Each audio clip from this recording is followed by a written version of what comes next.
অন্তর্ভুক্ত নতুন সংবিধান প্রণয়ন করার আহ্বান জানিয়েছেন কবি ফরহাদ মাজহার।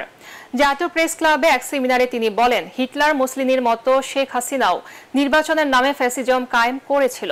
এ সময় অন্তর্বর্তীকালীন সরকারের প্রধান উপদেষ্টা ডক্টর মোহাম্মদ ইউনূসকে রাষ্ট্রপতির মর্যাদা দেওয়ার আহ্বানও জানান তিনি। এছাড়া নতুন গঠনতন্ত্র প্রণয়ন না করা পর্যন্ত এই সরকারকে সমর্থন করতে সকল রাজনৈতিক দলকে আহ্বান। হাসিনা ভারতে কোন স্ট্যাটাসে আছে, তিনি কি শরণার্থী না তিনি কোথায়, এটা আমরা জানি না। ক্রমাগত ষড়যন্ত্র চলছে এবং তিনি 15 আগস্টে কিন্তু তিনি ঠিকই শোক পালন করেছেন, কারণ তার ধারণা ছিল তিনি 15 এবং 21 আগস্টে একটা মাসাকার করবেন। আপনি কি বলে এই সংখ্যালঘুদের কথা বলে বিভিন্ন রকম আইন শৃঙ্খলা ভঙ্গ করে। এখনো কিন্তু আমাদের বিপদ শেষ হয়। যে কোনো মুহূর্তে ভারত কিন্তু এখানে একটা বড় ধরনের মাসাকার করতে পারে। আমাদের মধ্যে যখন কোনো বিভেদ তৈরি হয় সঙ্গে সঙ্গে ঘটনাটা ঘটবে। এ সময় সংবিধান পরিবর্তন ছাড়া নির্বাচন না দিতে অন্তর্বর্তীকালীন সরকারের প্রতি আহ্বান জানান ফরহাদ মাজহার। আমি আপনাদেরকে বলেছিলাম যে সংবিধানে হাত দিবে এবং একটি সংবিধানের একটা গার্ডিয়ান বডি করবে এবং তারপর তারা অ্যাডভাইজারি বডি করবে। শুরু হয়ে গেছে। তারপরে তারা ইরানে যেটা করেছিল যে তারা আলটিমেটলি এই প্রভিশনাল গভর্নমেন্ট বা বর্তমান যেটাকে আপনারা বলেন কেয়ারটেকার গভর্নমেন্ট বা ট্রানজিশন গভর্নমেন্ট, এইটাকে বিলুপ্ত করার জন্য তারা একটি সাংবিধানিক পরিবর্তনের কাজ হাতে নেবে। সংবিধানকে তারা অ্যামেন্ড করবে যাতে করে আরেকটা, এবং সংবিধানকে যাতে অন ইসলামিক না হয় আর একটা আলাদা একটি তাদের গার্ডিয়ান কাউন্সিলের মতো করবে, যাতে করে সংবিধান ইসলাম বিরোধী না হয়ে যায় সেই দিকে খেয়াল রাখতে হবে। যেমন ধরুন ফরহাদ মাজহার, ওনার স্ত্রী কিন্তু অ্যাডভাইজারের প্যানেলে আছেন, এই ডক্টর ইউনূসের অ্যাডভাইজারের যে বডি তাতে আছেন।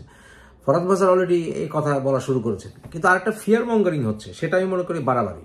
হ্যাঁ, ভারতের সঙ্গে আমাদের সম্পর্ক ভালো না, ভারত আমাদের অনেক ক্ষতি করেছে, কিন্তু অ্যাট দ্য সেম টাইম ভারতের সঙ্গে তো আমরা শত্রুতা চাই না, এটাও তো সত্য। কিন্তু উনি ভারত আমাদের আক্রমণ করবে, আমাদের সেনা পাঠাবে, দখল করে নেবে, এই বয়সে এরকম ফালতু কথা বলার কোনো মানে থাকতে পারে না। ভারত বাংলাদেশে কোনো দিনও আর্মি ঢুকিয়ে ভারত বাংলাদেশ দখল করবে না, কোনোদিন করবে না। এটা অনেক কারণে করবে না। মেইন কারণ হচ্ছে ভারত অলরেডি টু স্ট্রেচড। ওদের এত বিশাল দেশ, ওদের চারিদিকে, একদিকে পাকিস্তান, তাদের সঙ্গে সম্পর্ক ভয়ঙ্কর খারাপ, চায়না ভয়ঙ্কর খারাপ অবস্থা, নেপালের সঙ্গে ভয়ঙ্কর অবস্থা, সেখানে শ্রীলঙ্কার সাথেও সম্পর্ক খুব একটা ভালো না, মালদ্বীপের সঙ্গে তো সম্পর্ক 12টা বেজে গেছে। সেখানে বাংলাদেশের ভেতরে ঢুকে ভারত মিলিটারি অ্যাগ্রেশন চালাবে, এই অবস্থায় ভারত নাই। এগুলো হচ্ছে ফিয়ার মঙ্গারিং, এটা না বুঝে ফালতু একটা কথা। এবং সেখানে তাদের পুরো চিকেন নেক ভালনারেবল হয়ে যাবে এবং পুরো বাংলাদেশের সঙ্গে পার্মানেন্টলি তাদের সম্পর্ক ড্যামেজ হয়ে যাবে।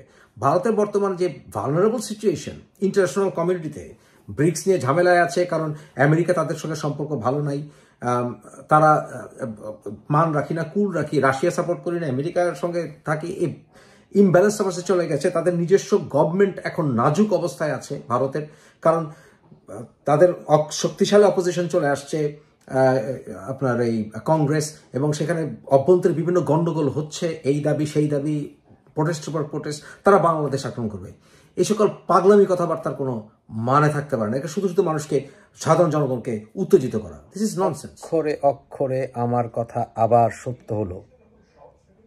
আসিফের কথা দেখুন এবং তারেকের কথা দেখুন, অক্ষরে অক্ষরে মিলে গেল আমার অ্যাসেসমেন্ট।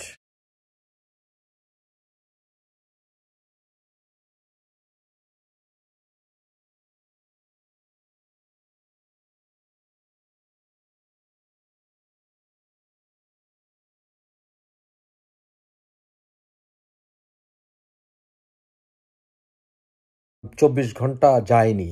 আমি আপনাদেরকে বলেছিলাম যে বর্তমানে যারা সমন্বয়কারী বা যাদের এদের মতাদর্শে যারা আছে, তারা একটি কাজ করবে, সেটা হচ্ছে তার ইরানিয়ান মডেল ফলো করবে, এবং ইরানিয়ান মডেল ফলো করতে গিয়ে তারা আমেরিকান এমবেসি যেমন ওরা দখল করেছিল, যে শাহকে ফেরত দাও, বিচারের কাঠগড়ায় আনো, এরকম একটা ইস্যু তৈরি করবে। এবং তাই হয়েছে। ভারত আমাদের কখনো বন্ধু রাষ্ট্র ছিল না, কোনোদিনও ছিল না, কিন্তু মডেলটা কিভাবে হবে এবং বাংলাদেশ কোন দিকে যাচ্ছে সেই পরিপ্রেক্ষিতে আপনাদের বলেছিলাম যে রেভলিউশনের পরে ইরানিয়ান ইউথরা কি করেছিল সেই মডেল তারা ফলো করবে, এবং তাই করছে। তারা ক্ষমতা দখলের জন্য হিজবুত তাহরির প্রসেস, এবং সেখানে এরপরে ক্ষমতা নেওয়ার পরে তারা ইরানিয়ান রেভলিউশনারি প্রসেস যাবে। এবং তারা বলেছিলাম আমি আপনাদেরকে, ভারতীয় এমবেসি তারা ঘেরাও করতে পারে এবং ভারতীয় এমবেসি ভালনারেবল।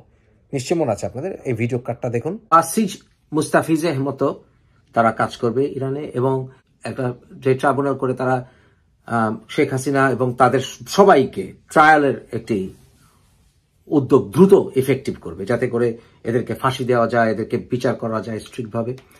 এবং ইরানের শাহকেও তারা ফাঁসির জন্য দাবি করেছিল এই আমেরিকা থেকে এনে, এবং এরপরে তারা আমেরিকান এমবেসি দখল করেছিল। বাংলাদেশে ভারতের এমবেসিটা ভালনারেবল আমি মনে করি, আমার হিসাবে ভারতীয় এমবেসি যথেষ্ট ভালনারেবল। তাই হলো আজকে গণ অধিকারের তারেকের স্ট্যাটাসে নিশ্চিত হলো যে ভারতীয় এমবেসি বা হাই কমিশন ঘেরাও হচ্ছে। মিলছে খাপে খাপ।